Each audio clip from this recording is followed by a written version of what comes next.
जय हिंद मित्रांनो, आजचा व्हिडिओ बनवण्याचा उद्देश असा आहे की सध्या देशात आणि राज्यात चाललेला RSS संघटनेचा महाविद्यालय परिसरात खुलेआम नोंदणी. विद्यालय असो की महाविद्यालय हे ज्ञानाचे मंदिर असते.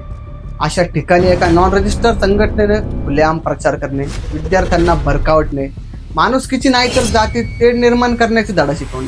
तर आज आपण जाणून घेऊया RSS या नॉन रजिस्टर संघटनेबाबत, ज्याला ते NGO असे उद्देशून बोलतात.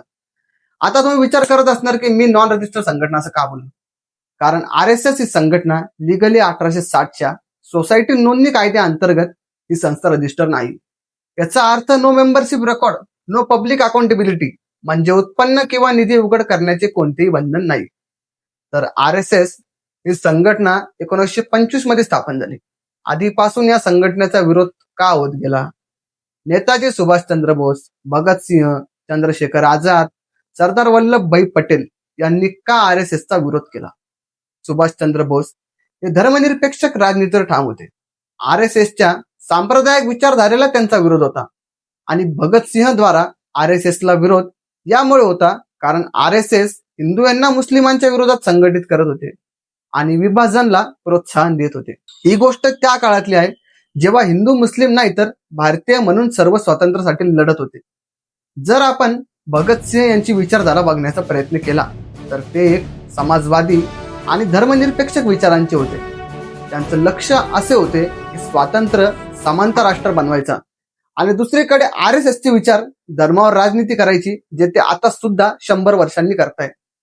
जाती व्यवस्थेवर बोलायचे म्हटले तर भगतसिंह यांनी जाती व्यवस्थेचा विरोध केला आणि त्याला संपवण्याच्या पक्षात ते बोलत होते. पण RSSची विचारधारा जाती आणि धर्मात विभाजन करून तेढ निर्माण करणे, जे ते आता सुद्धा करत आहे. आणि ब्रिटिश शासनाच्या विरोधात ज्या वेळा संघर्ष चालू होता, RSSनी कोणत्याही आंदोलनात सरळ सहभाग घेतला नाही. पण भगतसिंह आणि त्यांचे साथीदार ब्रिटिश सरकारच्या विरोधात ठामपणे उभे होते. क्रांतिकारी चंद्रशेखर आझाद त्यांच्या म्हणण्यानुसार RSS ही संघटना देशात हिंदू मुस्लिमची आग लावून द्वेष निर्माण करून सत्ता हाती घेऊन देश चालवण्याचा प्रयत्न करण, आणि ते भविष्यात झालेच. राष्ट्रविरोधी विचारधारा असणारी RSS संघटना यांनी मिठाच्या सत्याग्रहाला सुद्धा विरोध केला. महात्मा गांधी यांनी 1930 मध्ये ब्रिटिश शासनाच्या विरोधात मिठावर लावलेले एकाधिकार आणि भारी करच्या विरोधात एक मोर्चा उभा केला होता. त्यांचा उद्देश भारतीयांना एकजूट करण्याचा आणि इंग्रजांच्या विरोधात शांतीपूर्वक आंदोलन करायचे. आणि RSS भारताच्या संविधान आणि संसदेला सुद्धा विरोध होता. त्यानंतर 30 जानेवारी 1948ला स्वतंत्र भारताचा पहिला आतंकवादी नाथुराम गोडसे, जो RSSचा सदस्य होता आणि सावरकरचा कट्टर समर्थक होता, आणि संपूर्ण गांधी हत्येचं नियोजन त्यांनी सावरकर सदन, दादर वेस्ट, दादर मुंबई येथे केला. याचा उल्लेख हू किल्ड गांधी या पुस्तकात आणि टाइम्स ऑफ इंडियाच्या अग्रलेखात सुद्धा आहे. ज्यांनी कधीच इंग्रजांचा विरोध नाही केला, साधा आवाज सुद्धा उचलला नाही, पण जे त्यांच्या विरोधात उभे होते यांनी त्यांना गोळ्या झाडून मारून टाकले. महात्मा गांधी यांच्या हत्येनंतर सरदार वल्लभभाई पटेल यांनी RSSवर प्रतिबंध लावून टाकले. ज्या संघटनेनं स्वतंत्राच्या आधीपासून कधीच देश हिताचे काम नाही केले. शूद्र, दलित, खालच्या जातीचा, उच्च जातीचा अशी भूमिका त्यांनी नेहमी ठेवली. आणि आज तीच संघटना देशाच्या हिताची गोष्ट करते यावर मात्र प्रश्नचिन्ह उपस्थित होते. आणि सध्या परिस्थिती बघायला गेलो तर मागील काही दिवसांपूर्वी केरळ येथील रहिवासी आनंदो आजी नावाचा 25 वर्षीय IT इंजिनियर याने गळफास घेऊन आत्महत्या केली आणि सुसाईड नोट इंस्टाग्रामवर पोस्ट केली.